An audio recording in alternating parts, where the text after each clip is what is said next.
Hello, we are on problem 6, and today I might just write up the code because I realized how much faster it was just to type it up instead of having to write it by pen.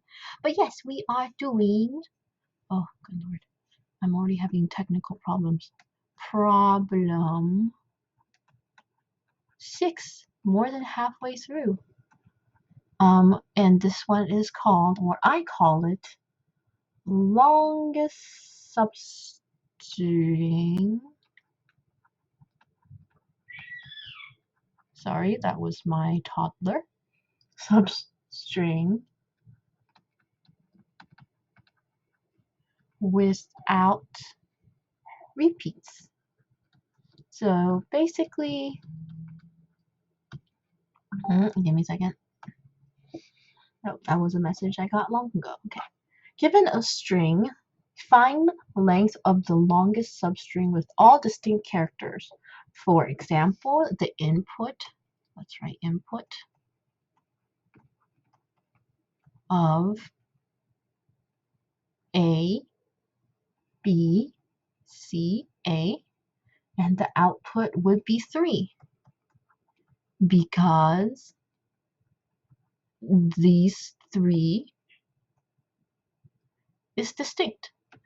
And it's going, the formula that the code that we need to write has to show us that to keep only the substring that has no repeats of anything else that's already in the substring. Makes sense? Cool. This was a little easier to understand than problem number 5, which was dynamic programming, and that took me 2 days because I could not grasp it, and I still can't really, and I did it the brute force way because it's not really it's not the lack of the concept. I understand the concept. It's just looking at the code, and I think dynamic programming code is just it's so hard to make heads or tails of. It's just it's so complicated. It doesn't make any sense, even though it's quite simple in terms of. Anyways, I'm just going through number 5, and I'm still trying to like understand it, and I know it better than last night, so I probably can do problem number 5 the more efficient way using dynamic programming because I studied last night, but it's not worth the time. We're gonna do problem 6 because we already did problem 5. We don't need to go back to it. I'm just it was hard. This one is a lot easier because we have done this similar problem before where our strategy is, or the way we should do it is use a sliding window, because I remember this concept, and doing this strategy using a sliding window and combining it with a hash, because a hash table would be so useful here, or dictionary they're called, would be so useful here. So essentially, so let's actually, is there another example I have somewhere around? Sorry, you could probably hear my daughter screaming and screeching in the background. That's how she goes to sleep. That's how she goes to sleep. So let me give it another input example, but I'm gonna erase it right after because I don't want to crowd up the screen. So let's say, gosh, do I have another example? Can I make one up? I think I don't know. Should I make one up? I feel like if I make one up, it's not gonna be good for me. Okay, so because I always find something wrong with it. A, B, C, B, A, C, B, B. Okay, so so this is the input string. Let's pretend this is the input string, and we need to find unique unique substring that has no repeat. So we're gonna start here. So the output is 3. We already know that because it's right here, and it's also one right here. Do you know what I mean? So and one right here, and one right here. There's 3 characters, so it doesn't matter which way you cut it. It's going to be, the output is going to be 3. So this is why I don't make my own examples, because they look just like they look like the other ones. Anyways, so output is, the goal is 3. Actually, I may not delete this because I wrote it so big, and maybe it'll help me point out um, what I am supposed to do, how to say it properly as I'm using it to study, or to keep track of where my code is. So actually, I'm going to keep this. I'm going to make actually better. Let's see. B and B. Okay, cool. Now, let's see. I like to code, code, code. I'm just gonna type this because well, maybe, I don't know. Maybe I should work on my penmanship. It is faster though. Let's just type it. It doesn't look as good. You know, I think I might try to write it just because if it, in a whiteboard interview, I'm probably going to be trying to figure out my hand. I'm trying to use handwriting, and I want to get my handwriting better. So let's just try. I'm gonna regret this. I feel like I'm gonna regret this. So let's define a function that will find length longest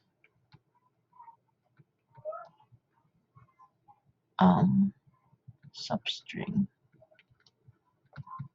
I really should have named this better. And it's going to take the input of a string. What did the problem state? Was it S? Not that it matters. Substring. Okay, I'm just gonna put S. Stands for substring, or the input string. So yeah, input string. Okay. Ooh, I know. S. And then so like I said before, we're using a sliding window method. So we are going to use 2 pointers, and then we're going to use a hash table, which is the dictionary. So let's just say 2 pointers. I is the first pointer. We're initializing I at 0. J is 0 as well because they need to start in the same. J is going to be our scout. Like he's going to be the guy going out to like see what's coming up and what's there, what to do with it. So J is doing the hard work. And a dictionary. So we're going to initialize the dictionary, an empty dictionary for now. Wow, those are not squiggly lines. Ooh. Oh wait, I think dic is a function call. Is it? I think it is. I think that's like a reserved word. I'm just gonna put D for dictionary. I think it was like a reserve. Is dic D-I-C a reserved word? I think it is. It might be. So I better not. I can't draw squiggly lines apparently. And the max. I'm gonna put M for max because I think max is a reserve. I know max is a reserved word in Python. Okay, so max is currently at 0 as well. So we have 3 things at 0 and an empty dictionary. So now we're going to iterate through using J. So I is here, J is here currently. And this is index 0. So 1 index 0 has A, and index 1 has B, and index 2 has C, and so on and so forth. So we're going to write while, we're going to have a while loop, while J is less than the length of S. So we obviously are going to iterate through until the end of the list. So while J is less than the length of the list, the input, and then an if statement. If J not in D, this doesn't make any sense. Not in, so if this J is not in the dictionary, and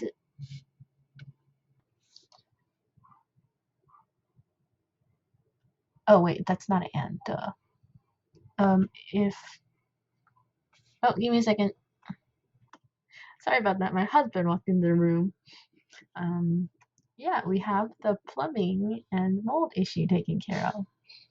Knock on wood.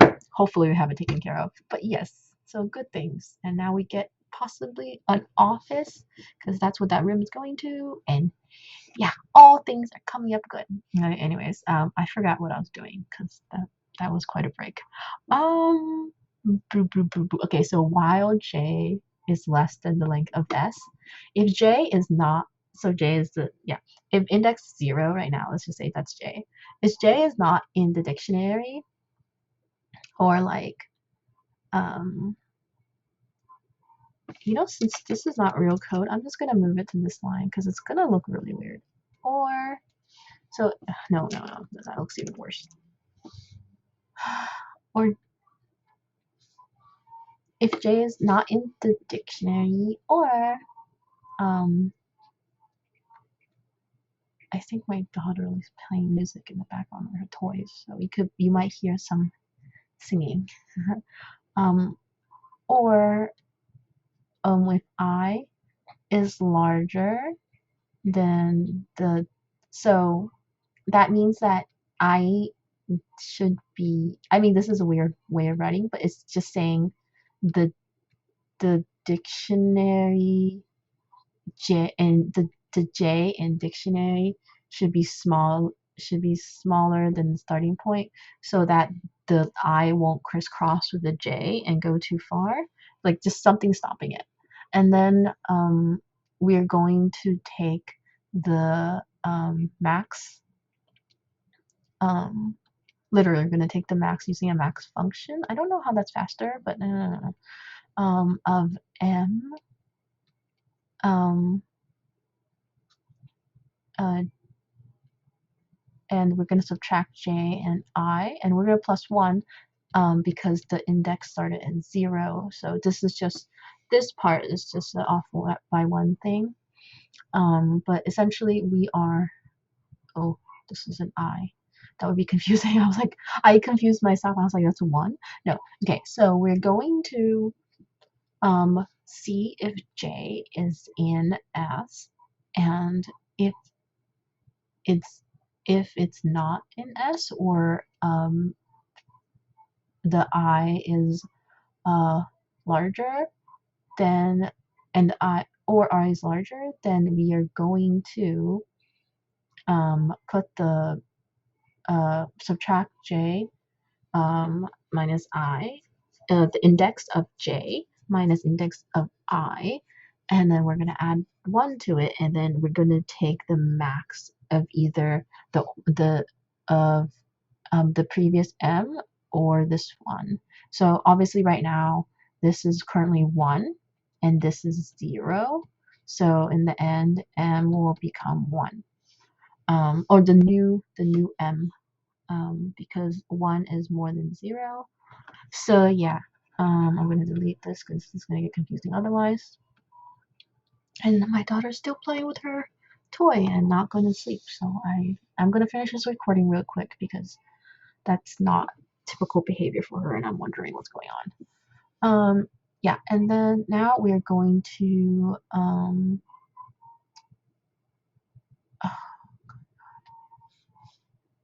I'm so nervous about her. I don't know why she's not sleeping. We put her to bed too early because it's 12:30 and she should be napping. But yes, and if it is max, then we are going to get this is for this part. This is the string of j is going to need to be updated to the j that is currently in, so that this part would work.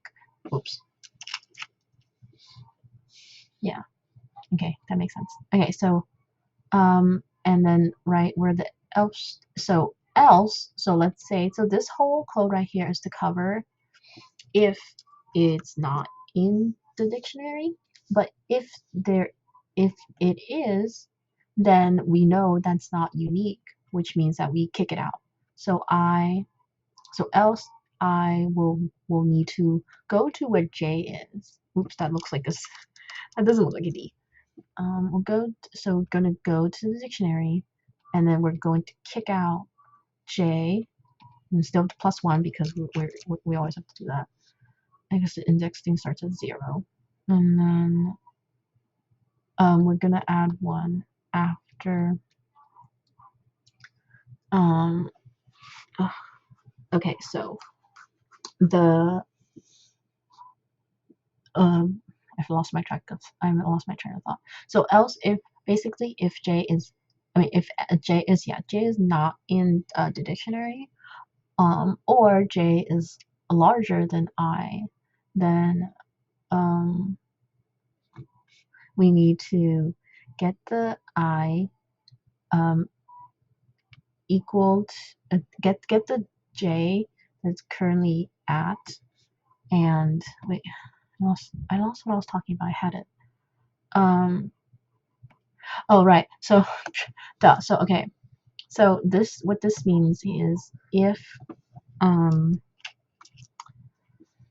j is in there, then we have a duplicate, which means we want to remove everything up until j. So we're assigning the start, which is I, to that plus 1. So yeah, that makes sense, right? So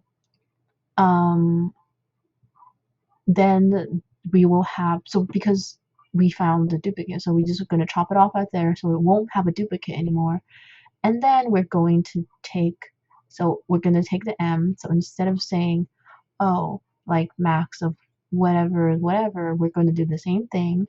We're going to do max m, and we're going to do the exact same thing, j minus I plus 1. Let me make my curved lines better. I think I'm pressing down. Yeah, okay. It wasn't broken. I was just pressing down on this little button and it's not making me. There you go, much better. Okay. And then we're going to subtract j. Okay. And then, oh, right, we're supposed to increment. So outside on the same as this, so this applies to this while loop. Oops. This one. So if we're going to subtract, we're going to decrement j by 1, and then this one we're going to increment it by 1. Yeah. So this j, incrementing j by 1 is if it's not in the dictionary. If j is not in the dictionary, then we increment j by 1. We move forward. Else, if it is in a dictionary, then we have to start at the j, and then get the max. Get the max between the new max between max so far and whatever j so exactly what's up here, j minus I plus 1. So we're going to do that, basically starting a new string, and then we're going to decrement j. So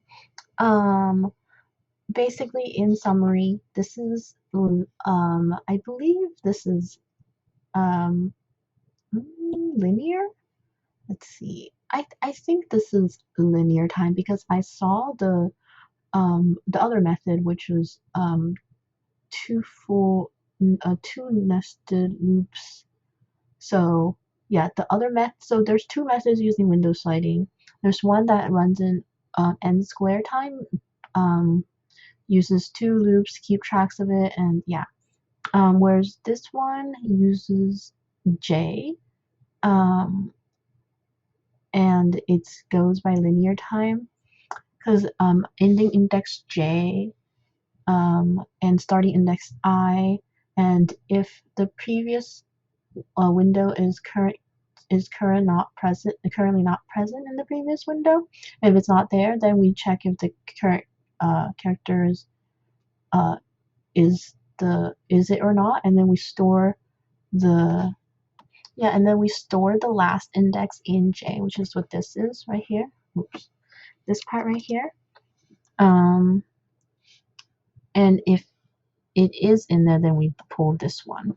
So yeah, so I think the linear time just from running through this right now, I'm thinking time complexity would be O n, and then we have to do m, or is that times m? Yeah, so plus m, so it would still be linear time in the end. So that's my take on this code. I think it could be made better because I don't know how much max functions or using the max method would be. But it's also I mean, the other method would need you to create a dictionary. Let's see. The other method would need you to create a dictionary with 26 values and stuff. So not as good. Um, whereas using dictionaries to keep track of just the result and then kicking out whatever else that may be duplicated or not unique makes it much easier. So yeah, that's it. I don't actually, because I took this in different recordings, I don't remember what I actually said before versus what I said now because it is recorded over the span of several hours. So hopefully this was understandable. I didn't use this very much, but I mean essentially we're using I and J, and we're moving J every single time into the dictionary if it's not in there, and if it is, then I mean basically executing this code and then else this code, and keeping track of the max so far, and keeping track of the dictionary, and incrementing and moving up and down, incrementing, decrementing J, depending on the conditions. So yeah, okay, cool. Bye.